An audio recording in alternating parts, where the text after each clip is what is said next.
Now it's time to get started on some self-checks. So why are we doing self-checks?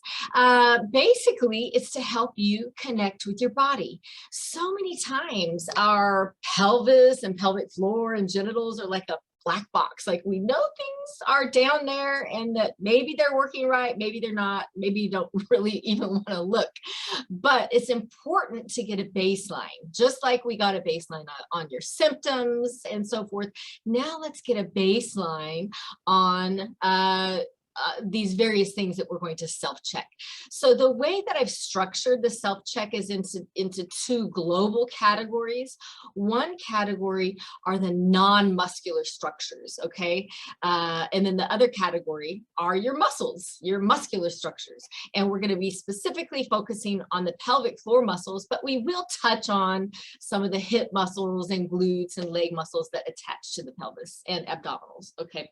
So by no means is this an all-inclusive, exhaustive list. There are things that you can check that I'm not going to include, but I think that this gives you, I hope, a really helpful starting point. Like, okay, here's a checkoff list, here's what I'm looking at, and get started. You know, sometimes we wait for perfection, like, oh, I have to be perfect before before I do something.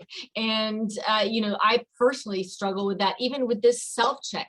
This self-check table. I've been working on it. Did I forget something? Did I not include something? You know, I'm going to give it to you the way that it is, and it might evolve over time, and that's fine. The one that I share with you on the screen right now might even look a little bit different than the one that's attached, because as I think of new things that might be helpful to share, I might modify that. But just understand, everyone starts somewhere. Let's just start. When we talk about exercise and we talk about walking, how good walking is for our bodies, they say that the first 10 steps of any walk are the hardest, meaning it's just hard to get going. And once we get going, it's easier to keep going. So I'm happy that you're here. Let's get going on the self-check, and don't worry about perfection, okay? Everyone looks different. Everyone is different. All of our faces look different. You know, none of us are the same. And so I have several models that I'm going to be showing you in several ways to illustrate the vulva and the different things that we're going to self-check. And we'll check structures on multiple models so that you get a concept of what it might look like on different people. Now, none of these are actual people. So even though we're going to check it on different models, none of these models are going to look like you look. And, you know, that's one of the limitations that we have here, but I'm doing my best to give different examples and different models of what to look for and how to self-check. So here is the non-muscle pelvic floor self-check tracker. That's a mouthful. What I have done is broken down the different structures here. So in this left-hand column are the different structures, and then all of these columns are different things that we're going to be looking at for all of these different structures, okay? So again, I know that looks like a big, intimidating list, but I'm going to go over each item with you, and we're going to break this self-check down into different videos so that you can, if you're interested in one, but you don't really care that much about another, or you want to learn more about one and just breeze through the other, then you can do that. So we're going to start off with the vulva self-check here. Here is a person, and we're looking into the vulva from below. So here's the person, we're at the feet looking into the vulva. When you're doing this, I would strongly recommend that you're in a private area. You know, a bathtub, a dry bathtub is a wonderful place to do this because you have back support, you have leg support on either side, but really wherever works for you is fine. You don't have to have a bathtub.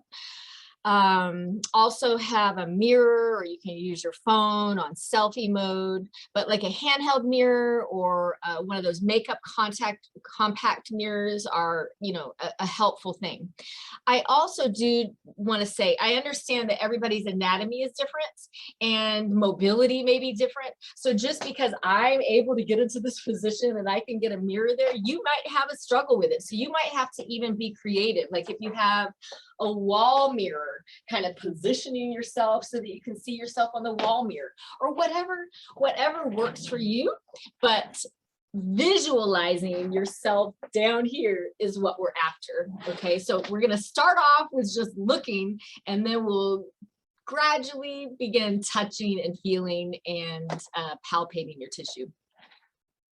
Okay, so we are looking at the person from below, correct? So here is the pubic bone, these are the buttocks, and let's start at the top here. This is called the clitoral hood, okay? And then underneath the hood is something called the glans clitoris. The clitoris is actually much bigger than this, but this is the part that we kind of see, okay? So this hood actually helps to protect the clitoris, because the clitoris, the glans clitoris there, has over 8,000 nerve endings, okay? So it's a very sensitive structure. So the hood helps to protect it. Now we move on down, and this is the opening of the urethra, also called the urethral meatus. This is where urine exits. Then we have the labia minora. Those are your inner lips, okay? And then we have the labia majora, which are the outer lips. We have the opening of the vagina. A lot of times people call this whole area the vagina. The vagina is actually the canal inside, okay? So it's not right to say this is the vagina. This is the vulva, this is the vagina. The vagina is the canal, okay? Then we have the perineal body. So this is the area from that vaginal opening that goes back to the anus. And if you remember on some of those other slides, this is also the area that's most likely to be torn if you tear during childbirth. So the perineal body, and then here is the anus. Now we're going to do that same anatomy on some other models here. So first off, this is a vulva puppet, okay? So we have the clitoral hood, right? That's protecting the hood, and then we lift it up, and here's the glans clitoris. We move on down, and this is the urethra. That's where urine exits. I mean, it's a flower, so of course it's not going to look like you, but that's, again, we're limited by the models that we have, but I think that this will hopefully be helpful. Then we move on down, and we have the vaginal opening. Okay, so that's the vaginal opening. We have the labia minora. So these are the inner lips. And then we have the labia majora, the outer lips. Okay, this doesn't have all of the anatomy on it. So down here, what would this be called? Perineal body. And then down below, that's the anus. Okay, now let's move on to another model. Clitoral hood. You lift the hood up. What's underneath it? The glans clitoris. We move on down. It's really, really small and really hard to find, but that's actually how it is on your body too. For most people, it's difficult to find that urethra opening. So the urethra opening where urine exits is right there. You move on down, that's the vaginal opening. Then we have the inner lips, which are the labia minora. And then you have the outer lips, which are the labia majora. We move on down, and this is the perineal body. So this area in between the vaginal opening and the anus, that's the perineal body. And then we have the anus. Okay. Let's look at another model. Okay. So we have the clitoris. This is the clitoral hood. We raise that hood up, and underneath we have what? The glans clitoris. Now, down from the glans clitoris, this one doesn't actually have it, but it's the urethra opening. Okay, so the urethra opening would be right there. And then this is the vaginal opening. Then we have the labia minora, the labia majora, the outer lips, and then you have the perineal body. So that's that smooth area of skin in between the anus and the vaginal opening. And then here's the anus. One more model to share here. So here's the body with the tissue taken off, okay?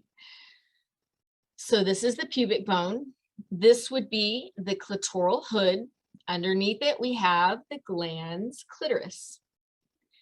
We move on down, and we have a very, very small hole right there for what? That's where pee comes out. That's the urethra opening.